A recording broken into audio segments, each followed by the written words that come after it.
The capture of El Chapo, one of the world's most dangerous drug lords, was a moment that echoed across the globe. Joaquín El Chapo Guzman, the head of the Sinaloa cartel, had avoided capture for years, arranging elaborate escapes and maintaining a grip on the drug trade. But on January 8, 2016, his luck finally ran out. El Chapo had been on the run after a daring prison escape through a tunnel in 2015, but his desire to visit his family in Los Mochis proved to be his downfall. Mexican authorities, aided by intelligence from the United States, surrounded the safe house where El Chapo was hiding.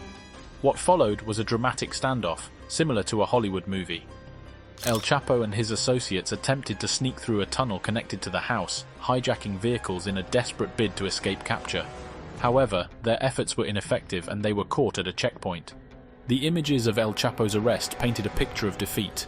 He appeared pensive, his head reclining and his hand on his chin, while his right-hand man, El Cholo, looked defeated, his eyes fixed on the ground. It was a moment that signaled the end of an era in the world of drug trafficking. However, the tales of El Chapo's hitmen and what happened to them after his capture sound straight out of a suspenseful thriller. El Bravo, Manuel Alejandro Aponte Gomez, better known as El Bravo, was not just a lieutenant turned cartel leader, he was a significant figure in El Chapo's criminal organization. His military training provided him with the expertise needed to organize and execute daring escapes, earning him El Chapo's trust and respect.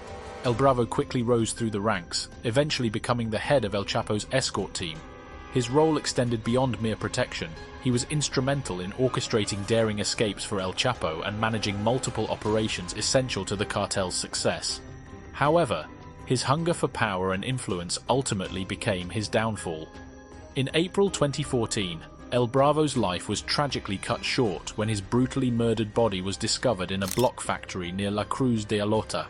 The absence of shell casings at the scene suggested a calculated execution, fueling the idea of internal power struggles within the cartel. El Bravo's tragic end serves as a stark reminder of the ruthless and unforgiving nature of the cartel world. In a world where power is often synonymous with violence, even the most clever and strategic players are not immune to the dangers that exist in the shadows. El Cholo, born Ivan Gastalum, was more than just a foot soldier in the world of drug trafficking.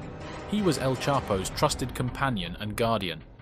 Rising swiftly through the ranks, he became El Chapo's right-hand man, organizing daring escapes and making sure the cartel's operations ran smoothly. Their bond was formed in a crucial environment of danger, with El Cholo proving his worth time and again as they navigated the dangerous landscape of Mexico's drug trade. Their daring escape from the Mexican Navy, which reminded them of a Hollywood blockbuster, showcased their bravery and cleverness. But as the saying goes, all good things must come to an end.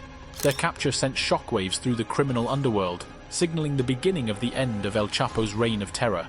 Following El Chapo's extradition to the US, El Cholo's own fate was sealed. His betrayal, disclosed during El Chapo's trial, exposed the level of his involvement in the cartel's activities. With his loyalty questioned and his crimes laid bare, El Cholo faced his downfall. El Jaguar, Jose Antonio Torres Marufo, also known as El Jaguar, was a feared figure within the Sinaloa cartel, infamous for his brutal tactics and fierce loyalty to El Chapo. As a high-ranking enforcer, El Jaguar's brutality knew no bounds. He organized massacres and horrific killings, leaving a trail of destruction in his wake, all at the orders of his boss, El Chapo.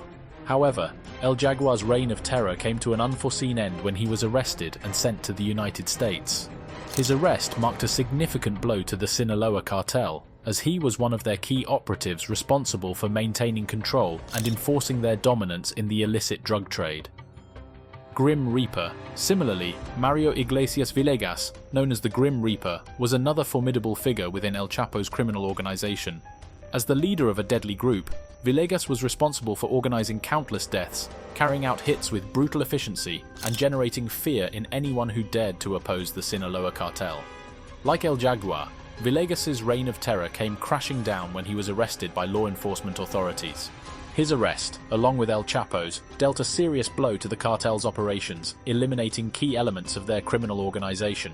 Both El Jaguar and the Grim Reaper now remain behind bars, serving life sentences for their crimes. Their arrests symbolize a victory for law enforcement agencies in the ongoing battle against organized crime.